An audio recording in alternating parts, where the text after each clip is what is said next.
Ары қарай жалғастырыңыз. Сәрсенбұл Аязбай, Шыныбекұлы Жасұзақ жайлы. Науатов Жүністің жанында болған кісі. Науатов Жүніс өлкедегі көп председательдерді қызметке тікелей қоюға араласқан кісі. Түсіндіңіз бе?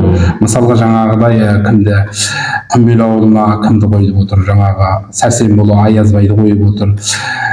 Кімде мынау Қарағым ауылында Ақбердиев Сәтімбек кісі, сіздің атаңыз. Мынау Үштөбе ауылында Шыныбекұлы Жасұзақ деген кісі. Ал енді осы Шыныбекұлы Жасұзақ деген кісіні кітап жазуда бұл ең Үштөбенің бұл драмасы. Жаңағы Шыныбекұлы Жасұзақ кісі. Бұл кісі туралы ақпаратты толықтырып берген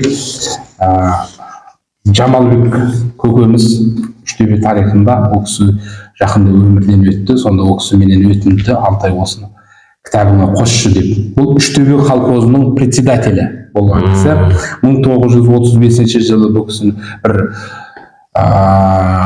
кісінің баласынан да сұхбат алдық. Біз бүгін 31 мамыр күні баласымен Дөнен ағамызбен болған сұхбатты да саламыз осы ауылдың чатына. Себебі жастар біліп отыру керек.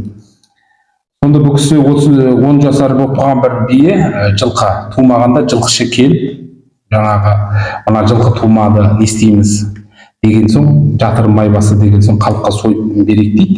Соны ол кісі айтады, оны сойып берейік, мен астындағы атымды сол колхоздың несінің орнына қойық дейді, жаңағыдай. Сонда бұл келіп 1 мамырда үлкен деңгейде 35 жылы ол кезде атап өтетін болған, үлкен идеологиялық жұмыс қой, 1 мамыр дегеніңіз үлкен мереке болған. Сонда ол жаңа Сарғыз деген биені әкеп сояды. Соның ішінен, анау жылқының ішінен не шыққан, құлын шығады. Сөйтті екі кісі ол кісінің үстінен арыз жазады. Бірақ арыз өтпейтін болады, себебі Науатов Жүніс сол кезде жаңағыдай үлкен лауазымды қызметтер атқарған. Кейіннен 37 жылы күзде Жүніс кісі жаңағы мынау Жетібайдағы МТС-та кейін қызметінен төмендеп, ол кісі бухгалтер болып істеді. Новованка деген ауыл бар ғой, қазір Жетібай деп аталады. Сол жерде көп Мамыржақ, Ашық деген үлкен кісілер, жаңа репрессия құрбандары бәрі бірге істеген. Содан бұл кісінің жаңағы арыз жазылды. Науатов Жүніс 37 жылы ол кісі халық жауы болып ұсталғаннан кейін бұл кісінің үстінен жаңағы арызды өткізеді НКВД-ға. НКВД ол кісіні ұстап әкеткен. Содан бұл кісіні Әулиеатада 2 жыл тергеуде болған. Бұл кісі де мойындамаған. Бұл жуан тамыр жаныс қой. Көрдіңіз ба? Бұл кісі сондай маған кітап жазуда бұл кісі туралы өте қиын болды. Бұл кісіні көп азаптаған. Бірақ бұл кісі мойындамады. Бұл кісіні 1939 жылы Магаданға жіберді.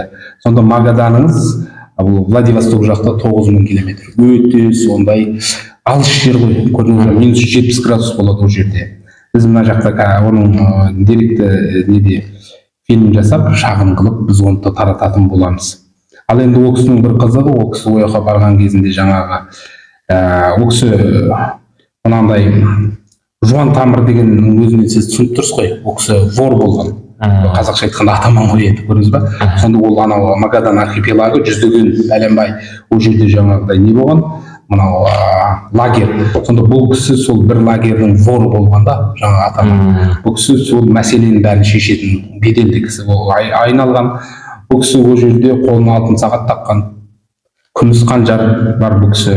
Көптеген сол жердегі қазақтарға, мұсылмандарға бұл кісінің көп шапағаты тиген. Себебі бұл кісі өте жүректі болған кісі.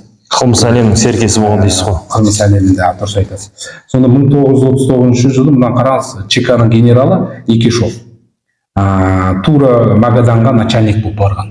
Көрдіңіз ба? Бұл өте заманның қиын болған сол шақ. Анау облыстық деңгейдегі Магадан архипелагы бар ғой, соның өзінің басшыларының өзі атылып атқан кездер. Сталин режимі кезінде Сталиннің генералдары, өзінің орынбасарларының өзі атылып жатқан кезең. Көрдіңіз ба? Бір-біріне сенбейді. Сондай бір қиын заман болған ғой. Көрдіңіз ба мінекей? Сол ортадан бұл кісі аман есен елге оралып келіп, ұрпақтары өсіп өніп отыр. Көрдіңіз ба? Сонда бұл кісінің қазір экраннан суретін береміз. Суретіне қарасаң, ол кісі өмір бақи санаторияда жүрген адам сияқты. Көзі көрген адамдар. Бұл кісінің сондай көп сөйлемейтіндігін, бұл кісінің салсерлігі бар екендігін, мәрттігі барығын, біз соның барлығын мынау біз жазып отқан кітапқа енгіздік. Себебі бұл үлкен, біз бүгінгі әңгіме қылып отқанның барлығы өлке тарихы. Себебі бұның бәрін біз іздеп, қазір 350 бет болды. 400 бет болса біз баспаға береміз мысалға. Ал бұның барлығын біз болашақ жастар білсін деп отырмыз. Себебі біраз уақыттан кейін бұның барлығы ұмытылады. Көрдіңіз ба? Себебі бұл біздің мынау қазаққа туған жерінен асқан қымбатты қасиетті нәрсе жоқ. Мінекей, біз осындай өзіміздің туған ауылымызға, туған өлкемізге осындай бір жұмыстар жасап жатырмыз. Сол кітапты біз айтамыз. Шыққан кезінде алып оқыңыздар. Оның ішіне түгел шежіре, дулат шежіресі, біздің қаяқтан келдік, көші-қон, барлығы сол кітаптың ішінде берілген болып тұрады. Мінекей. Жалпы бәрі қамтылған дейсіз ғой? Қамтылған. Жақсы, рахмет Алтай аға. Біраз сұхбат жасадық.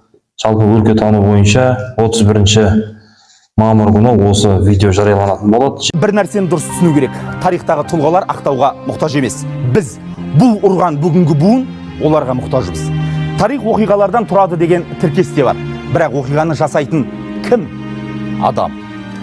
Тұжырымды турасынан тапқан британдық тарихшы Томас Карлайл былай депті: әлем тарихы бұл ұлы адамдардың өмірбаяны. Сол өмірбаяндар бүгінгі өмірдің айнасына, тегімді білемін дегендердің темір қазығына айналуы тиіс. Біз төл тарихымыздағы тұлғалардың тірлігінен сабақ алуға тиіспіз. Өйткені бұл өмір мектебі. Кто падал, тот понял, где дно и где край. Где друг отвернулся, где предал свой рай. Где ночь без надежды, где крики в груди. Нету дороги назад позади. Срывался с обрыва по венам, как лед. И жизнь не прощает, она не соврет. Собрался по крохам из боли и зла. И встал, даже если душа умерла. Кто падал, тот понял. Кто выжил, молчит. Тут правда без фальши. По венам кричит. Не надо мне сказок. Я видел весь ад. Кто рядом был в жизни, того не предам. Не каждый, кто рядом тебе как брат. Не каждый улыбкой прикроет расклад. За спинами шепот, глаза как огонь. Не веришь, пока не ударят в ладонь. Я видел, как гаснут живые глаза. Как ломит судьба, не спросив ты за. Как тянут на дно те, кто клялся идти. Но я научился один там ползти. Кто падал, тот понял. Кто выжил, молчит. Тут правда без фальши. По венам кричит. Не надо мне сказок. Я видел весь ад. Кто рядом был в жизни, того не предам. И пусть не поверят, мне все равно. Я жил там, где болью пропахло дно.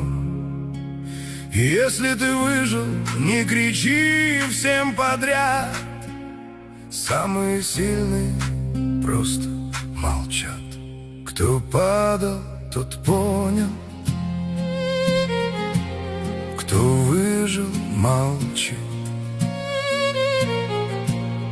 И шрамы на сердце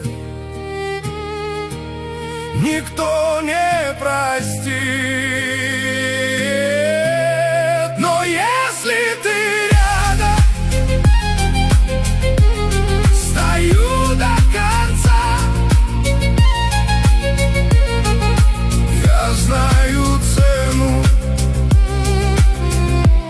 словам.